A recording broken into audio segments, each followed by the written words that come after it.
O Gaynel, gaano karami ang tao ngayon?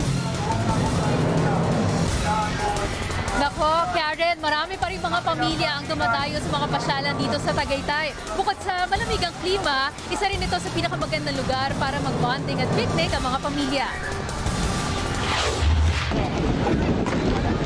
Bukod sa malamig na weather, perfect din ang Tagaytay sa gustong mag-enjoy sa view ng Bulkang Taal.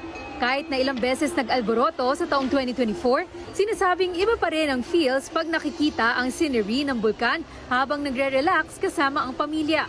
May mahigit 30 rides din dito sa isang amusement park sa Tagaytay na paniguradong may enjoy ng buong pamilya. Kung hindi ka naman mahilig sa rides, bukas na rin ang arcade dito. May iba't ibang bilihan naman ng mga pagkain, laruan at damit, kaya maraming maiikutan at pwedeng ipasalubong sa mga kapamilyang team bahay. This is the best place na along here in Metro Manila kasi malamig. So this is the best place to enjoy the holiday with the family. Kung mas malamig naman ang trip ng pamilya o magkakaibigan, bukas din ang People's Park. Kung gusto mong matunaw ang mga nakain sa mga nakaraang handaan, perfect ang park dahil sa mahabang pwedeng lakaran dito. Makaka-enjoy rin ang mga pamilyang gustong mag-picnic dahil sa mga dedicated picnic areas. Maganda po kasi tsaka maraming maraming gagalaan. Magagandang tanawin po.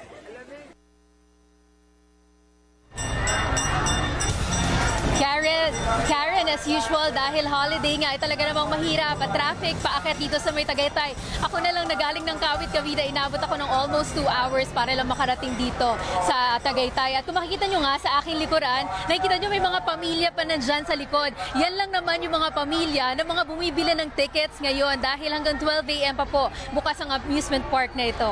Happy New Year sa inyo, Karen. Balik sa inyo sa studio.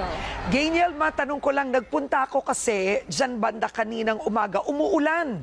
Umulan ba?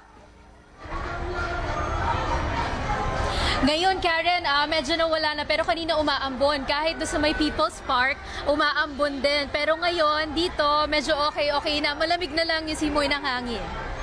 Tuloy-tuloy po ang ating pagpapatrol sa bayan mula Lunes hanggang Biyernes sa TV Patrol. Alas 6:30 ng gabi hanggang Sabado at Linggo sa TV Patrol Weekend. Sa bago nitong oras, alas 5:30 ng hapon.